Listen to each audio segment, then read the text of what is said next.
because of the randomness.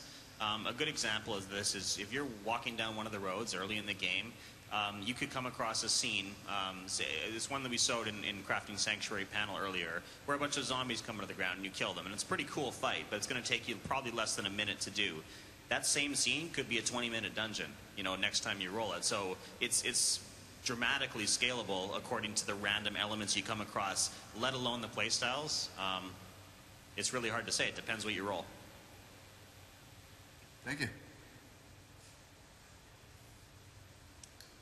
So I'm curious if you considered any support for Grails. It was kind of popular in D2 to keep track of all the unique and set items that you personally found. So I'm hoping D3 will offer an automatic way to keep track of that sort of thing.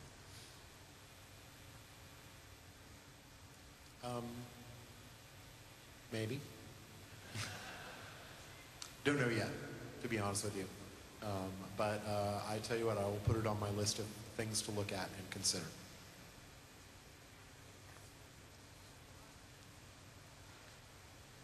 Hey guys, my question was about since PvE and PvP are so separate now, if there was going to be a way that since in PvE you would want a completely separate spec for killing monsters than you would in PvP, if those would be maybe a function like dual spec or something like that. So we haven't decided about that yet, primarily because there's a lot of things that drove the desire for dual specking in World of Warcraft, which is, I believe, where the request comes from. And a lot of it was that there were a lot of different things that pulled a WoW character in a lot of different directions. Like, you had to have the perfect PvE spec if you were raiding. But if you also wanted to PvP, then you also had to have a different spec. For Diablo, a PvP spec is still a decent... It's almost always focused on damage, at least partially.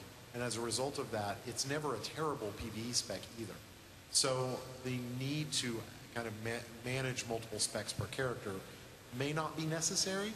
I'm not saying that we wouldn't do it. I'm saying that we don't want to add it unless we need it, because we want to get it to you guys as quickly as possible. So we really analyze each feature to see if we actually do need it. And the other factor to consider there too is that Diablo characters tend to be more, I don't want to use that word, that's negative. Well, I'm going to use it anyway, disposable. You tend to make a lot more Diablo characters than you make a WoW characters. So that's a question we have too, is do we need to have dual specs, or would people just build a PvP character and a PvE character? And we're not sure about that. So once we're sure, if we definitely see a need for dual specking, then we'll add it. Thank you. Hey guys, I just wanted to know if you guys were thinking anything about how to function with the world. I know you said that you didn't really have anything on the trade aspect, or how you were going to function with people dealing with each other, and that the trade chat was terrible or not awesome. Do you have any idea about players interacting with other players outside of the PvE experience, like actually going out and questing or anything of that nature? Yeah, we have a trade system in the game now. It's actually disabled on the floor, but and it allows for you to trade objects and I think money with other players if you want. So and it's basically just a typical, you put your stuff on one side, they put their stuff on the other, you both say okay, and it swaps the items. Of course, you can always just throw things on the ground.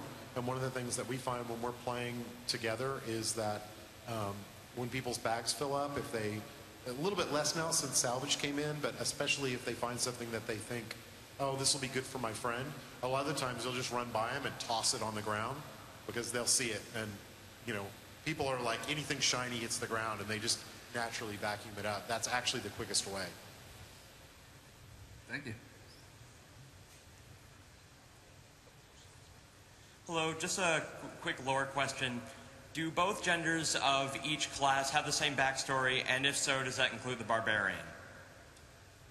It's interesting you mentioned the barbarian, because that's the only one that doesn't have the same backstory, because the male barbarian is the same barbarian from D2, but the female is a younger version. So she obviously isn't the bald barbarian from Diablo 2. So every other gender is identical for the other classes? Yes, yeah. Thank you.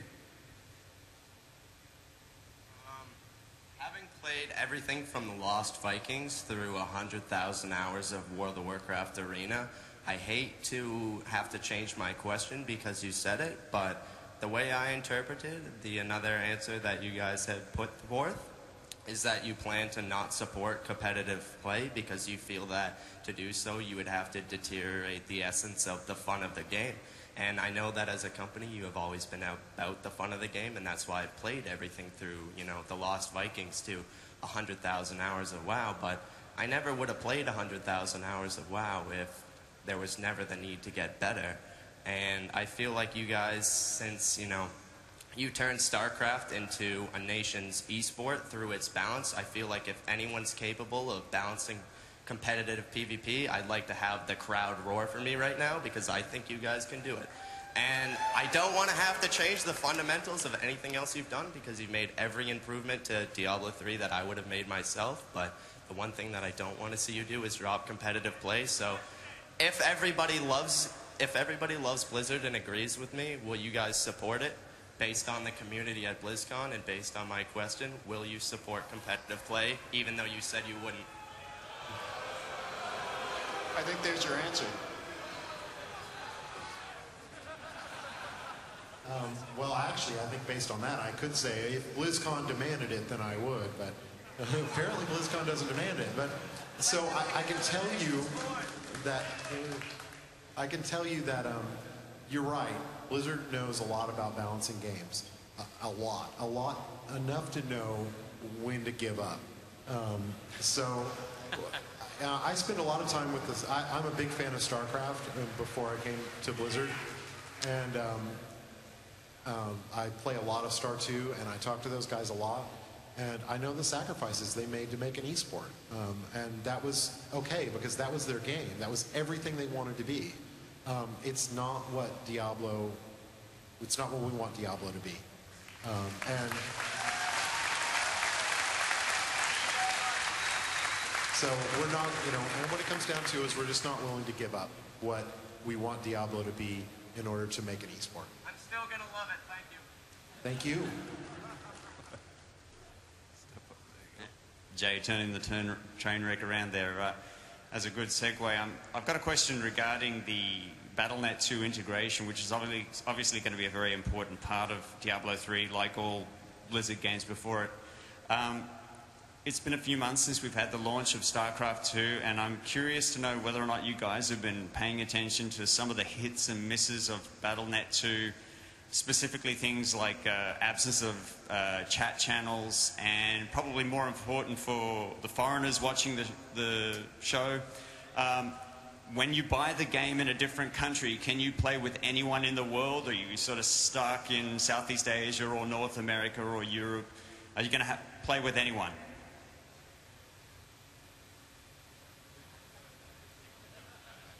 On the chat channels, no one's more disappointed that we don't have those yet than us. Well, maybe some people aren't. Some people are pretty disappointed. We're working on getting chat channels in, and we'll get them in there as soon as we can. And any features like that we put into Battle.net for, say, StarCraft 2, we'll translate over to Diablo 3. On the different regions, I have to say that I'm somewhat undereducated on the subject, but as I have been, from what I understand, there's no plans right now to make the regions cross-communicate. Thank you. Thank you. We've got time for a couple more. Hi. So last year you mentioned that there's going to be the hardcore mode. This year you're doing the PvP arenas. Are we going to see a hardcore PvP arena? Yeah, we answered that. If you go hardcore and you go into the arena, you'll die. Awesome. Thank you. Come on up. Hi. Not another PvP question though. This is regarding the end game. So, in Diablo 2, we like to farm a lot, and we had to make tons and tons of mules in the late game because we wanted to keep everything. And you guys kind of fixed the Tetris problem with the looting, but it's still not alleviated. So how are you guys going to handle like us having tons and tons of mules? I don't expect you guys to make us buy like so many CD keys of Diablo 3. That would be bad. And really expensive. So I'm gonna translate what I think you're asking. I think you're asking two questions. One is the stash going to be bigger? I think that's one of the questions. And the other question is probably how many characters can we have?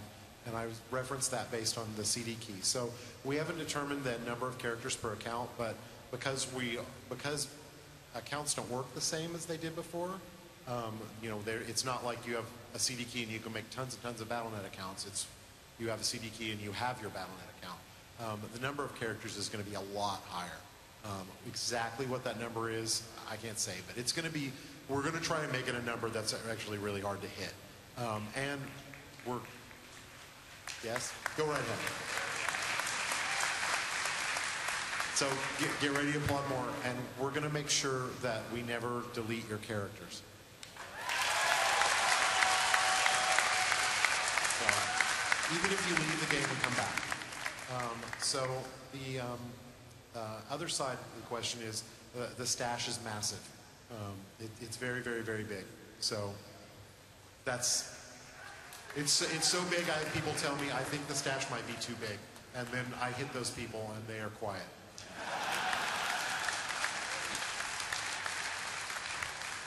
Thank you. I think we could squeeze in one more. Thank you very much. I just want to give a quick shout out to the raid group on Lightbringer, and my question has to do with the stash. Is there any plans on having this stash being able to be shared between characters so you can eliminate muling it completely?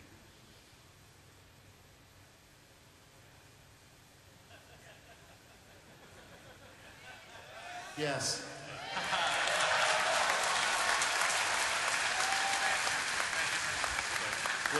Blizzcon exclusive, by the way. You know what? I think we'll squeeze in one more. Come on. Yeah, I had a question about Diablo. I ran into a problem myself as far as you mentioned all the permutations of all the abilities and such.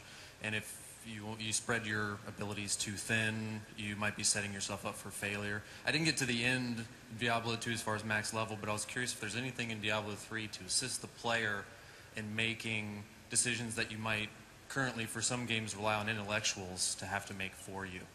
Is there anything going to be able to help you say, well, you know what, you're at this difficulty, you're at the 19th level of hell or whatever, it's probably not a good idea to start picking up these new abilities, build up your current ones, that type. Yeah, okay, so there's a lot of improvements to being able to make builds, period. As in, it's easier to see your build, to understand your build, to build it without sacrificing any depth. So, number one, there's a lot of UI improvements that make it very easy to make the choices. The abilities are tiered, so you can have fewer, better choices at any given time. There's currently a spending limit at the beginning of the game for every skill. You spend 5 skill points into it, and over the course of the game, you can expand that. So to make a long story short, we're taking choices like that, and we're dragging them out a little bit longer, so you have fewer, better choices to make. When you're making, these builds or respecking or whatever, it's going to be a lot simpler for you to understand it. I'm not sure if I answered all of your question. Was there any part I missed? Just that I think some of the abilities later on didn't really scale. So if you put a whole bunch of points into them, when you got, I think it was, I played the Necromancer that summoned skeletons, I think. Later in the game, it didn't seem like it was okay. that. So any given build has 7 skills that you can choose, and then the different levels of depth that you can put skill points into it. So we have fewer, better skills for any given build, and that's going to control the ability for you to spread it too thin. You simply can't spread it too thin. It's very hard to make a bad build with this new system, actually. Thank you guys very much. Everybody give them a round of applause. We appreciate it.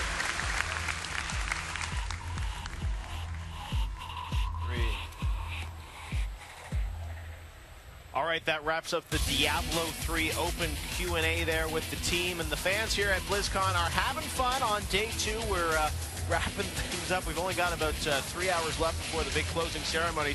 The fans are buying things at all the booths. There's the Razer booth with their mouse and their headset. Also